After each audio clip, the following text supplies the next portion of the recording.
प्रथम राष्ट्रपति थे। उनकी मेधावी की गणना हम इस प्रकार कर सकते हैं।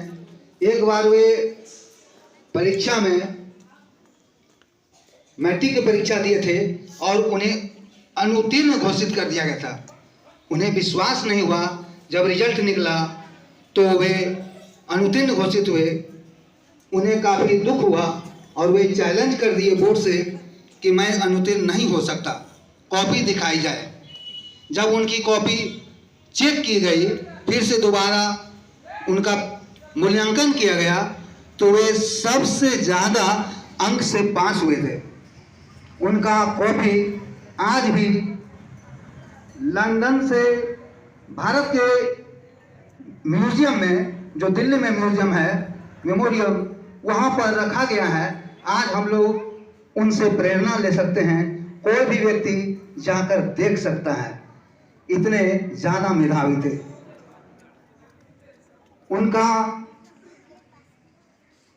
मूल्यांकन नहीं किया जा सकता, वे युग पुरुष थे। इन्हीं शब्दों के साथ मैं अपनी वाणी को विराम देता हूँ। जय हिंद।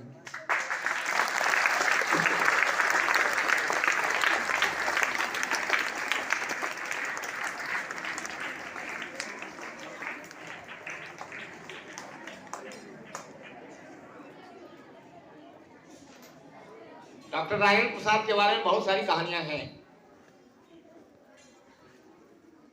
हम लोग पढ़ते हैं तो हम लोग सिलेबस खोजते हैं, और सिलेबस में भी हम ऐसा ही खोजते हैं कि ये प्रश्न एग्जाम में आए तो हम याद करें, यदि एग्जाम में नहीं आए तो हम याद नहीं करें। और टीचर भी वही बताएं जो एग्जाम में वो देने वाले हैं, और हम भी क्या करते हैं कि वही बताते हैं आपको जो हम एग्जाम में दे रहे हैं। एक्चुअली ये क्या है? ये तो चीटिंग है। Actually cheating in the sense कि हम अपना काम छोटा कर रहे हैं और आप भी अपना काम छोटा कर रहे हैं।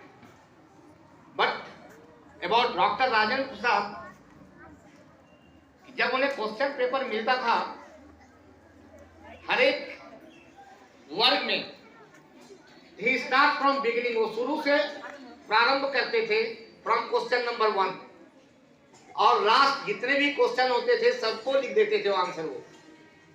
वो सारा आंसर लिखते थे, और उसके नीचे वो ये भी लिखते थे कि please check whatever the examiner write and how many questions are required to ask. कि जितने क्वेश्चंस का जरूरत है, पूछा गया है आंसर देने के लिए, एग्जामिनर इसमें से कोई भी, कि पहले क्या होता था, जनरली लिखा जाता कि 5 प्रश्नों का उत्तर दें। जो क्वेश्चन आते थे पहले ऐसे ही आते थे छोटे क्लासों में कि किन्हीं 5 प्रश्नों के उत्तर दें। क्या हो गया? डॉक्टर प्रसाद के बारे में हम बात कर रहे थे कि इस तरह से वो एग्जामिनेशन देते थे। और एक बार तो जैसे सर ने बताया ना 10 में या 11 में, तो उसमें एग्जामिनर का ये कमेंट था कि examinee is better than examiner. क्या कमेंट था? एग्जामिनी, जो परीक्षा देने वाला है, वह एग्जामिनर से अच्छा है।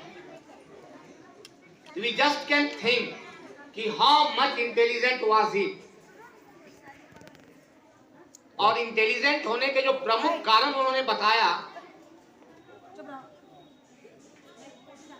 वह यही बताया उन्होंने कि वो रोज एवरी डे वो 2 घंटा पढ़ते थे।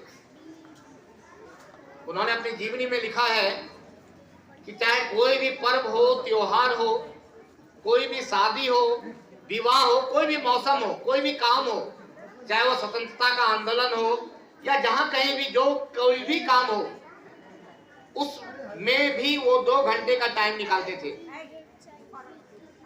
और वह 2 घंटा रोज स्टडी करते थे। जबकि वो बहुत बड़े स्वतंत्रता सेनानी भी थे। भारत की स्वतंत्रता में उनका बहुत बड़ा योगदान है। स्वतंत्रता आंदोलन हो, संविधान का निर्माण हो, भारत की संरचना हो, या एक राष्ट्रपति के रूप में संपूर्ण संपूर्ण भारत को संगठित करने की जिम्मेदारी हो, यह सारा काम उन्होंने बखूबी निभाया।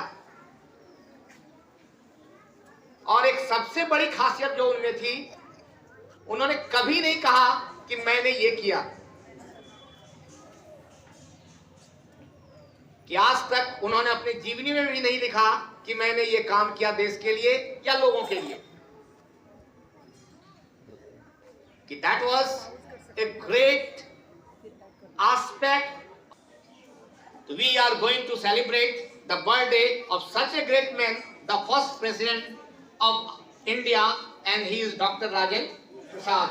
So please come the teachers in front of the photo. सब यहाँ हैं।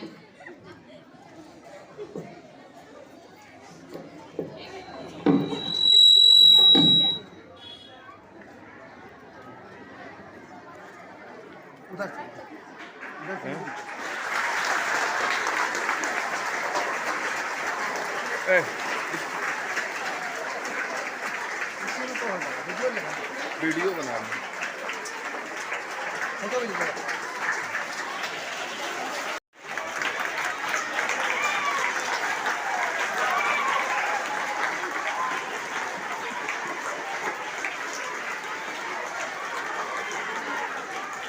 तालियां बजती रहनी चाहिए बिल्कुल।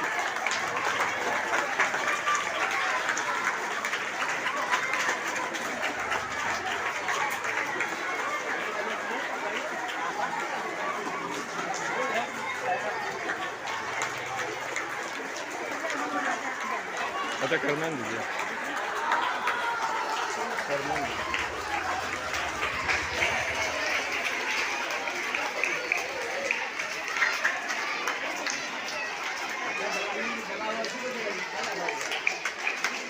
तालियां बजते रहनी चाहिए आपको।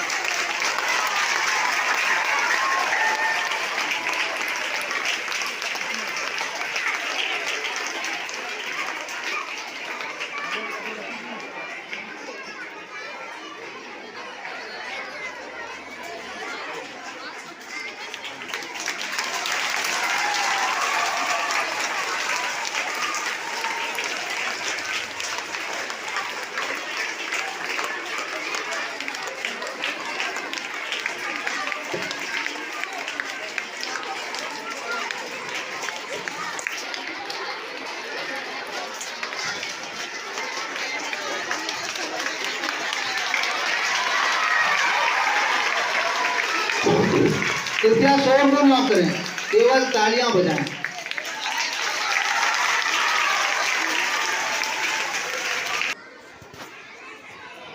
डॉक्टर साहब के बारे में